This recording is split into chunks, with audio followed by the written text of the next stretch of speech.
Hi everybody, welcome to GreenLeaf Plants. I'm Blair Hoy, the Managing Director of Facility, and today we're going to be talking about Dianthus.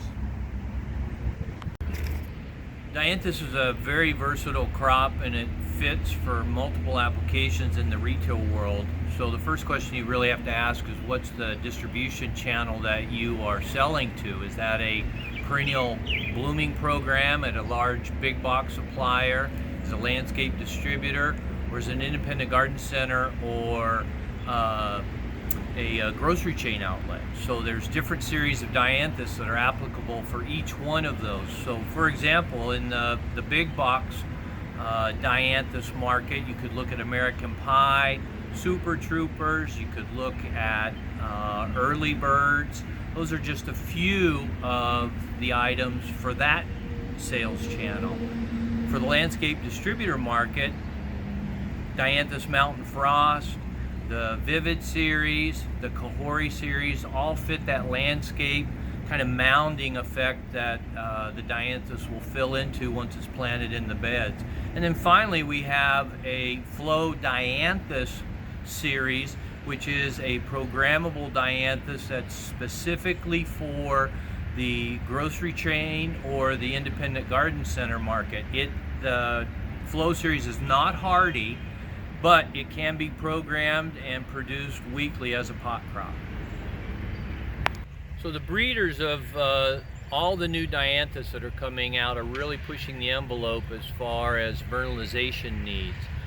There are many series out there and available today that don't need vernalization. So for example, the Constant series, the Delilah series, Kahori series, Mountain Frost series is another one. Vivid is another series that, from a production scheduling standpoint, can be started in from a rooted liner late December, January, and they will have blooming crops available for retail sales by late April, early May. In a northern latitude, you might need to start a little bit earlier, southern latitude a little bit later. So when you receive your liner shipment, the best thing to do immediately is unbox the shipment, review it for quality or freight handling issues. If you do receive product that's been damaged in transit, take a couple pictures, get those pictures back to the broker rep, and that'll facilitate a credit if needed. If no credit's required, immediately unpack and get the trays into an unheated greenhouse. It depends on the time of the year that you're receiving it. You might need to have some minimal heat, say something around 50 to 55 degrees if you're in the middle of the winter. In the springtime or late spring, you can actually take them out and put them on the ground. At that point, you want to irrigate them in with some clear water and transplant them as soon as you can within that week of receipt. Now, transplanting the liners, the best thing to do, and this is the new variety Garnet, Red Garnet from Ball, is to plant that rooted liner right at the soil level of the plug, maybe slightly above or slightly below, but what you don't want to do is bury the crown of the plant.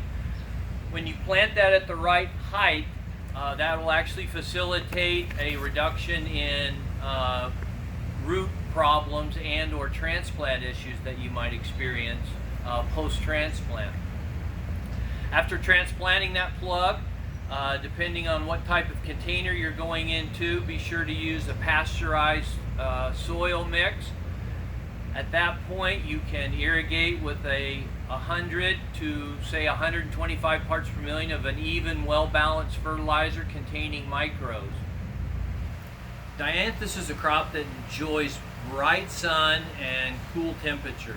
So when transplanting in the fall, the best thing, if you can, is to plant it outside.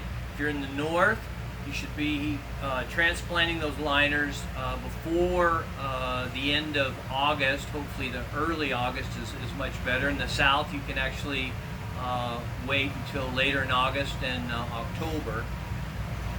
That bright light facilitates much better branching and just improved overall growth. Now, if you don't have the opportunity to start your crop outside and you need to move it inside and transplant it underneath the greenhouse, you still would start with a covering, but you wouldn't need to heat it in the fall from a planting standpoint for your production schedules.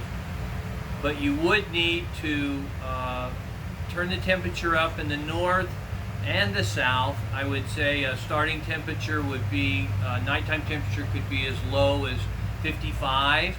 You could go as low as 50, but that might lengthen the time for the crop.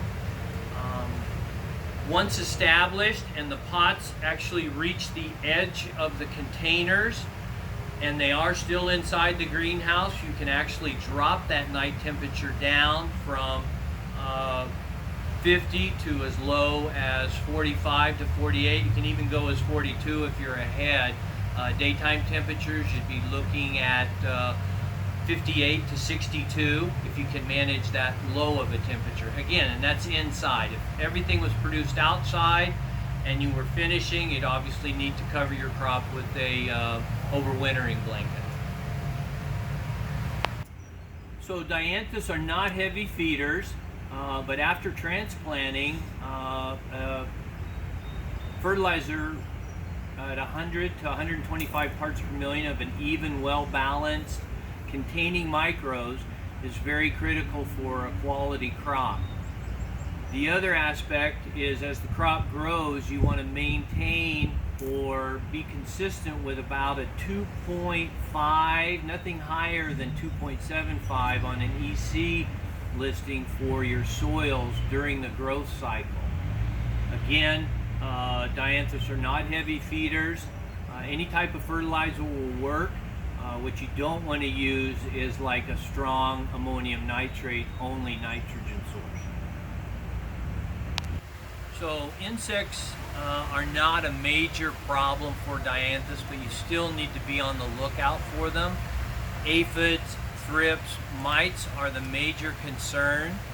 Using an integrated pest management program and scouting your crop to understand not only what insect you're dealing with, but then the population levels that you're trying to eradicate is very, very important. The fungal pathogens are something that you should be concerned of, not only from a leaf standpoint, but also from a root standpoint. So monthly applications of a root-based fungicide is beneficial and highly recommended. Weekly and or bi-monthly applications of foliar sprays on your finished crop is also extremely beneficial on foliar diseases of Dianthus. Splashing water from boom irrigation or overhead irrigation in Dianthus production can create some issues with Fusarium. If that's an issue, again, you need to look at trying to irrigate as early in the morning as possible and eradicate, if possible, that splashing water. But Fusarium is one foliar disease that is basically a roguing issue, and you have to throw plants away versus a curative issue. Finally, when you source your liners, it's always important to source your liners from a clean stock producer. Just like what we do here at GreenLeaf Plants, all of our Dianthus come from clean stock source. So we start clean to stay clean to provide you with a clean product at delivery.